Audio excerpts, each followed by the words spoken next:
Today, we are going to tackle one of the most critical topics in nursing, acid-base balance. Our goal, to break down this super complex physiology into clear, practical knowledge you can actually use right at the bedside. So, let's just dive right in.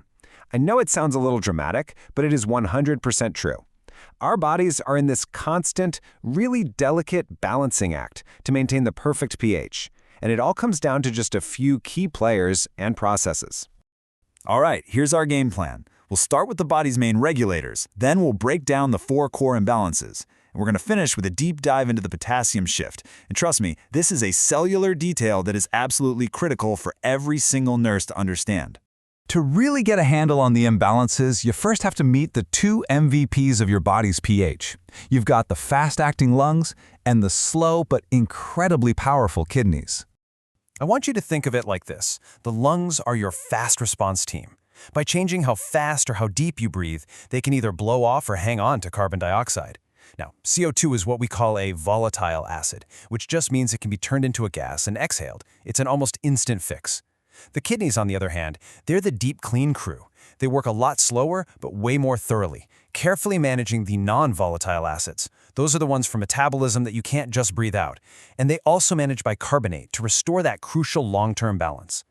So now, let's see how these 2 regulators lead to the 2 main categories of imbalances. You've got respiratory and you've got metabolic.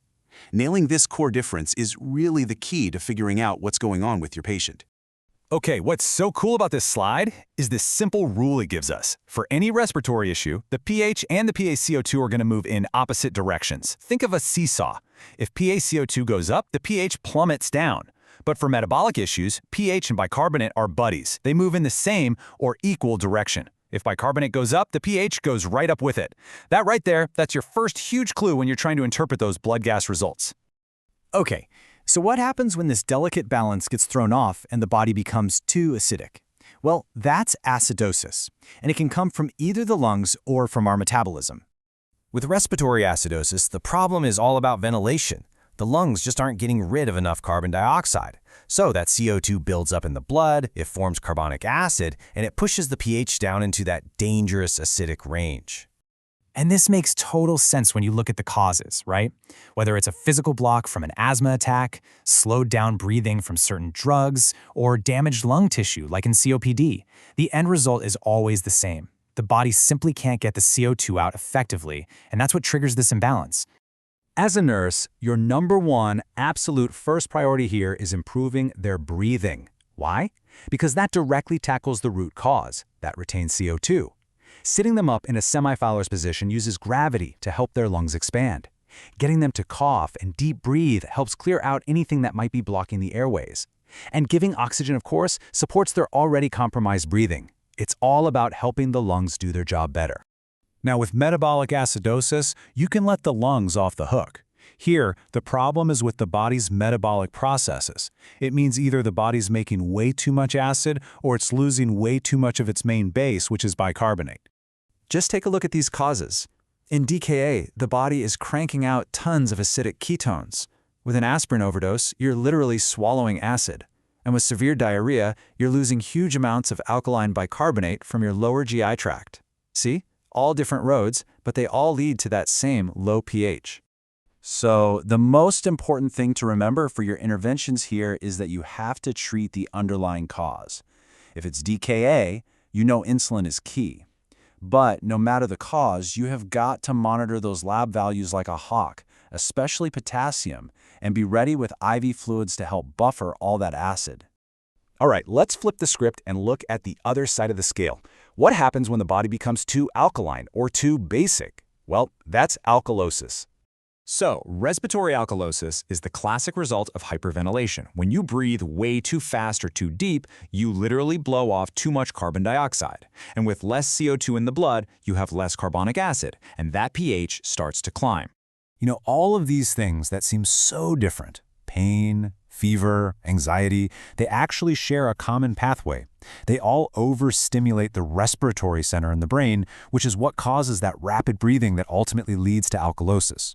And for our final imbalance, metabolic alkalosis, we're back to a systemic, body-wide problem.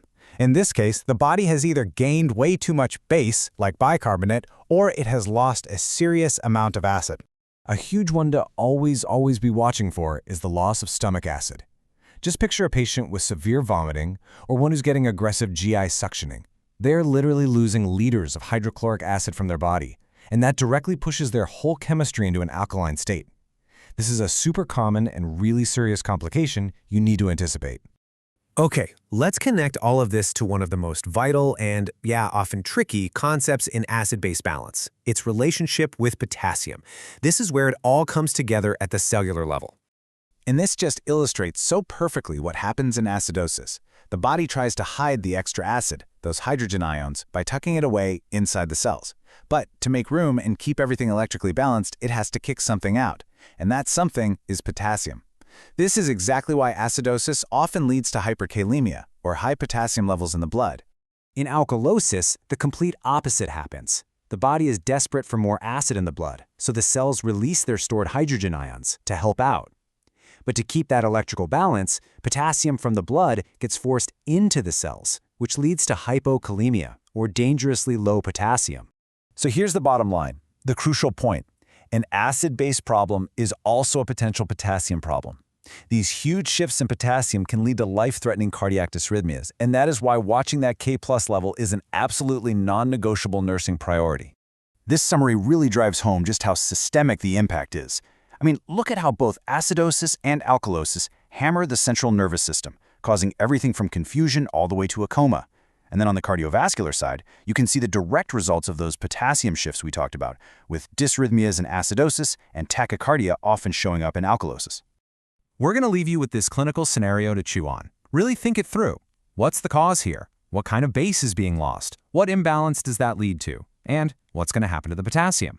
When you can connect all these dots, you move from just knowing the facts to actually anticipating your patient's needs. And that, right there, is the core of truly excellent nursing care.